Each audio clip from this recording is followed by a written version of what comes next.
Hello. Thank you for having me. My name is Grzegorz. I'm with IBM.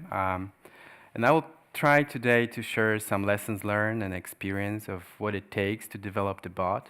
And actually not really common area. So healthcare is pretty unique and challenging area for bots. And first of all, let me start with why actually healthcare, why we should focus on that area. So if you think about the healthcare system today, it's really more like a sick care. So most of the time, doctors, physicians, all the professionals, they focus on actually treating patients and not so much on keeping us healthy. All of the funds go for the treatments and not so much for actually keeping us in a good shape. So I think it's not really a good focus, and technology can change that. Even more, most of the healthcare system is really reactive. So we spend our lifetime and we don't know when the heart attack or cancer or something will pop up. So it's very reactive. So at some point, some bad thing happens, and then we are actually totally reliant on the physician to guide us through the system, and we don't take active role in that. And I think this needs to be changed. And some studies has been done in terms of patient empowerment and how things can be turned around. So we don't rely on physician, but we actually are involved actors, and we take proactive measures to keep ourselves in a good shape. And I believe Chatbot is a unique technology because so far people tried mobile apps and other technologies to help patients at risk to actually lead a good life. But Chatbot is a unique from the personalization standpoint and also the conversation and motivation. So what we did in this applied research project, we basically teamed up with the Institute of Applied Psychology from Jagiellonian University in Krakow, and we decided we will build a bot. And the method we used a lot of design thinking here. So you see on the photo here, we built empathy maps for the users and also for the virtual coach. So to better understand, what are for the users, what are the obstacles, what language they would use if they talk to coach, to the real life coach, what could be a pitfalls of this kind of conversation. So we did all that research and designing, and based on that, we designed a Gen AI personality and also a messages that she would use to motivate people on a daily basis. So it is also important to say here that the Gen AI is different from so many chatbots available today in the sense that all of those chatbots are typically anonymous. So you come to the website of the bank or telco, and you can ask questions about the products, about some issues that you have, but it's kind of one-off chatbots. They are question and answer chatbots. In this case, it was much more challenging because we were venturing to have a chatbot that would talk to you on a daily basis, even sometimes a couple times a day. So what we end up doing, I will show you a little video with the demo before I go on with sharing some of the experience.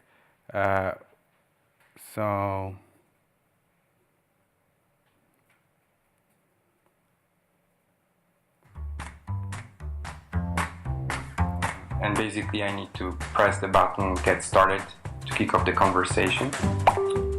So I get instant message from Jane. She's saying, "Hello Grzegorz, I'm Jane AI. I have a special program for you."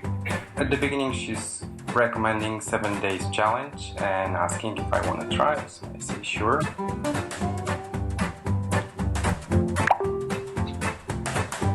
Okay, I get a list of suggested activities on the level 1. which first thing is 15 minutes daily walk, which can improve my immune system. I can select a bike. For finishing this challenge, you need to register at least 5 days of activities. Do you want to start today? Say, oh, that's fine.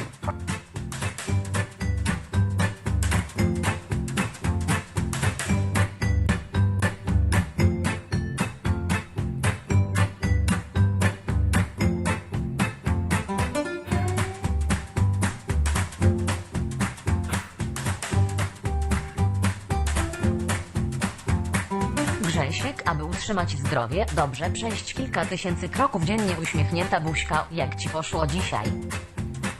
Dobrze, spacerowałem w parku przez 30 minut. Gratuluję, zbliżasz się do celu, uśmiechnięta buźka. Do końca tego poziomu zostało 4 dni, nie poddawaj się. Fajnie, cieszę się. Wiesz, co stanie się z twoim organizmem po treningu? Nastąpi efekt tzw. superkompensacji. Za każdym razem zwiększają się twoje zapasy energetyczne, co pozwala na uzyskiwanie coraz lepszych wyników.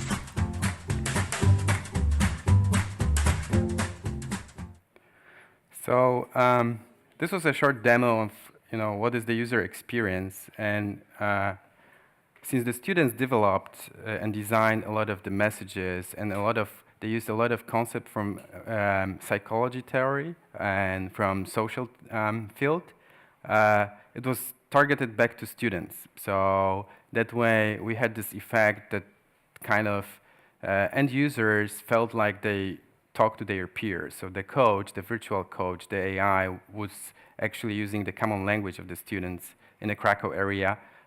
Of course, it was using Polish language, so apologize, you might not be picking up all the details and language specific from the bot, but that was the idea, to talk a local language, see how this will perform and what will be the results.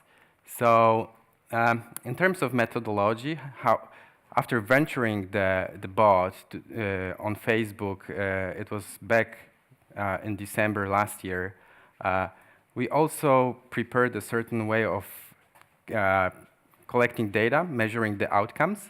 So basically, you see on this graph, you have a couple of options how you're doing your research. And what we decided to do is we did a combination of behavioral research, so looking into what people do in chat.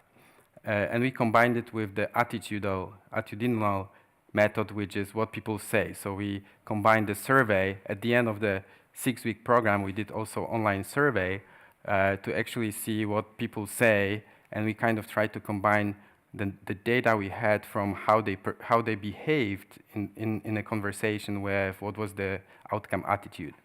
And we used quantitative. We didn't have really too much time to go into kind of interviews with those end users, but I think even this data show some of the potential how Chatbot can be applied in the field. In terms of leading psychological theories, there's this theory from B.J. Fogg from Stanford University. It's a behavioral model. It's a part of the persuasive design field. So it is on the right top corner. So what it says is actually, if you want the technology to be persuasive and influence behavior, you have to take into account motivational aspects of the user, ability of the user to do the behavior, and the trigger. Trigger is a kind of catalyst. So the presence of the trigger is actually kicking off the behavior. And then you have activation line on the diagram. So in essence, the diagram is saying if you have a heart to do behavior, like it needs a lot of ability from the user, you need a lot of motivation to convince the user. On the other hand, if the ability is low on the scale, you require low motivation. So for example, in a persuasive design, when you start designing, you look for behaviors that are easy. So like we selected 15-minute walk in the first research. So something everyone can do.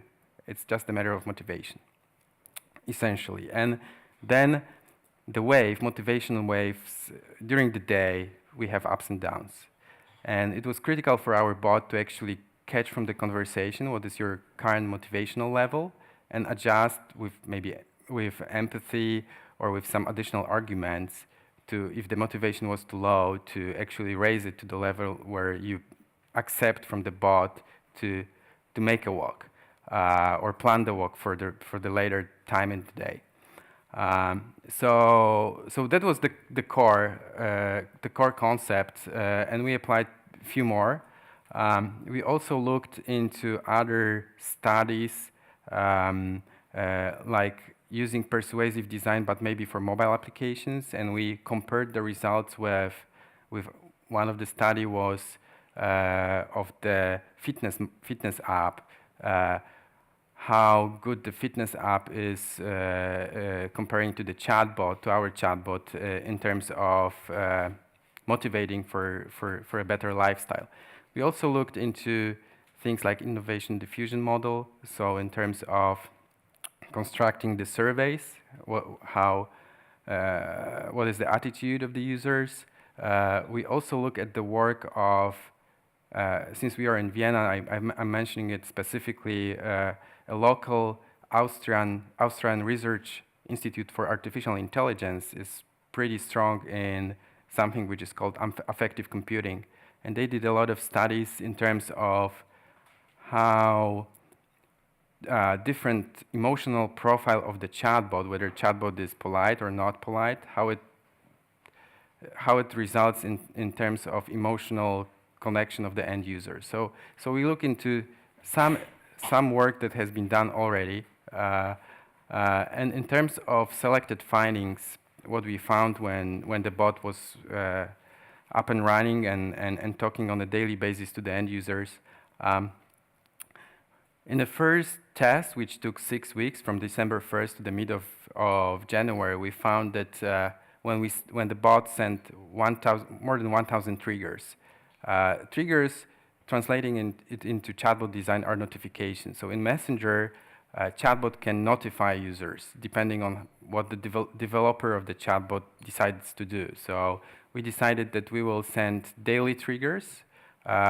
We experimented different types of design of the triggers, so like what different content of messages. Sometimes we added a photo, and sometimes we had a little bit different introduction of the conversation to see what really works. But on average, I think we were quite successful. We achieved 47% response rate for those triggers, so which was pretty amazing. We didn't think people will really bother to answer the bot, but in that case it was pretty significant. And then what is important, the goal of the conversation, especially in the morning, we also tried to see what would be the outcome in different time of the day. We also tried to see if there's correlation between when we are sending the trigger and whether the user will accept daily challenge, the challenge for the day. And what we end up seeing is that in almost 40 conversation, user accepted the from the bot that they will go and do that 15-minute walk.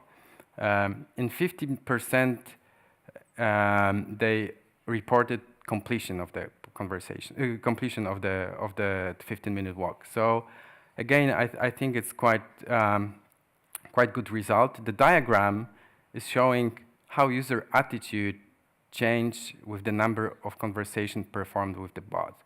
And orange line is a positive attitude, so people reported they loved the bot, and gray is they kind of didn't like it.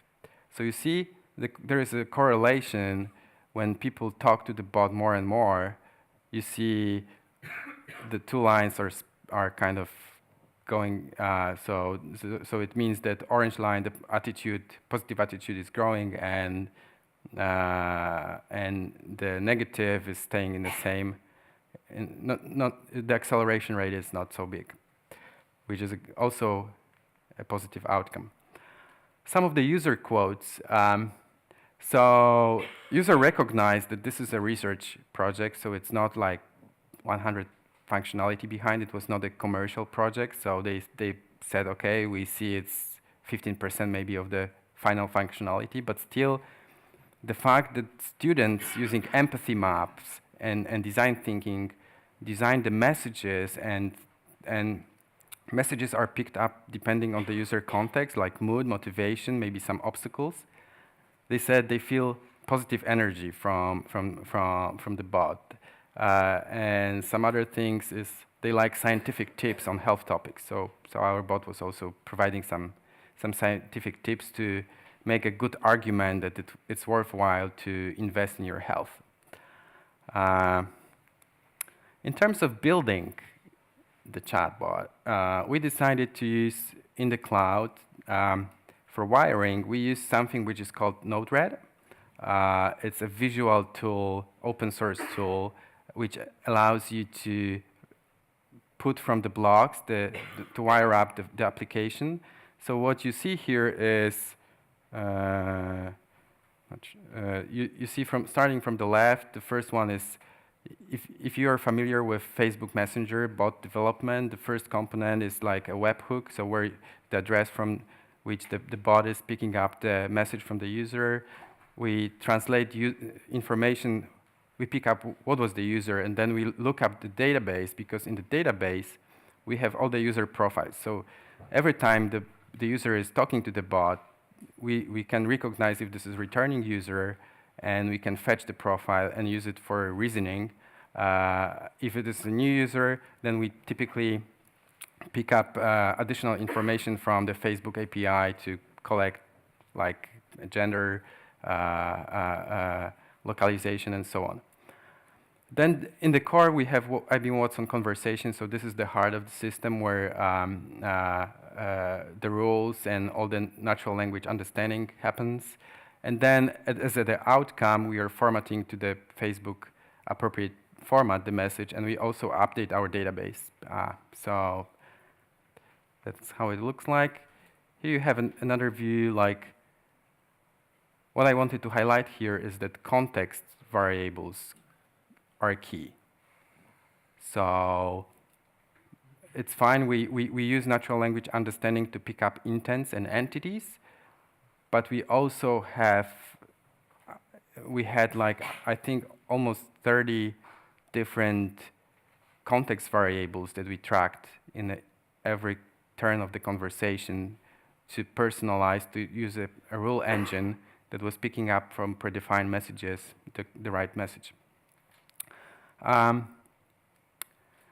What is key I think, in designing chatbots is see how the chatbot is using also nonlinear conversation.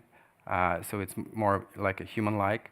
So what we also designed is we thought when you talk to the coach, the human coach, it's typically your conversation consists from certain phases. So like greeting, you do some socializing, then you might get a challenge from the coach, then some maybe additional motivation, and then there is goodbye. So what we did in our design, we kind of defined those phases of the conversation as a context variables, and we labeled those context variables also to the message responses. So that way the chatbot was more clever to understand in which part of the conversation I'm currently in with this user. And that way it was also easier for us to stick the bot on certain goal, and the goal was actually the challenge, and the challenge result could be from the user accepted, proposed, rejected, or unknown. So sometime when user dropped, the challenge result was unknown.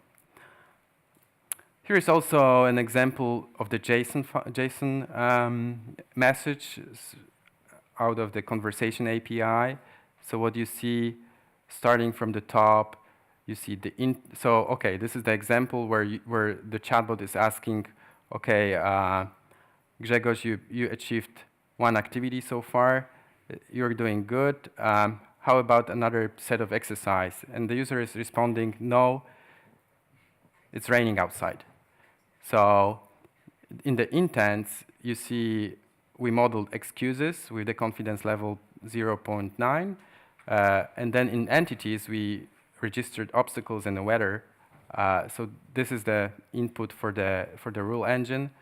And then on the right-hand side, you have set of context variables, and you see one of the context is habit, so walk.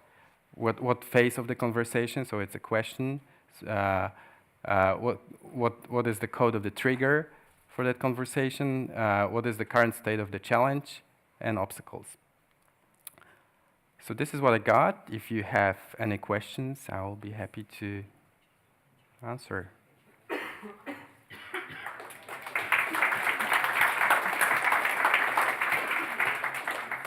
Do we have time for a question? I think we have one question here. It's even so challenging to bring trust between the real coach and the users. And how is it between the one bots and users? How did you master it to bring more trust? I think it was part of our design thinking and trying to understand from in design thinking you have this empathy map where you kind of try to get into user mind and what they think, what they feel, and what language they use, corresponding language they use. So doing this design thinking and simulating the conversations, we try to reach the responses in a way that they would build trust. And also another factor was using like known methods, like for example scientific tips. So having a bot which is giving you a fact, a bot that is having empathy, was kind of a factors for reaching the trust. And also the research was aimed to see if this is feasible to gain this trust. And it seems like those methods that we use, I didn't have time to go like through all the details of the design, but it seems like this early work shows that it is possible to gain this trust if you follow known psychological concepts and theories from the social science. And of course we work with Institute of Applied Psychology also from the ethical point of view, because sometimes you can gain too much trust that maybe is not ethically proper. So we need to find a balance at some point as well on that. So sure. All right. Quick question.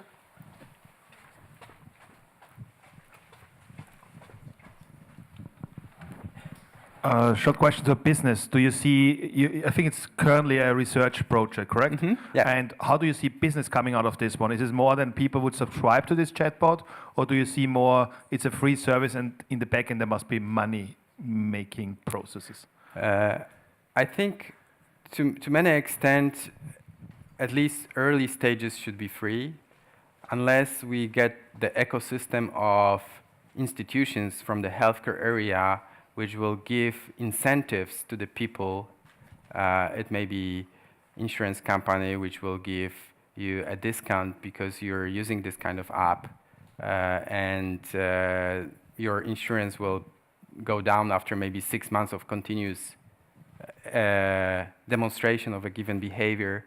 So I think there's a great potential. It requires also education of the ecosystem of actors involved in healthcare to actually make a transition from the current system where you simply wait to be sick and then you get a treatment, sometimes free based on the insurance that you cover, to the model where proactively you change the behavior and you get additional bonuses out of doing that behavior.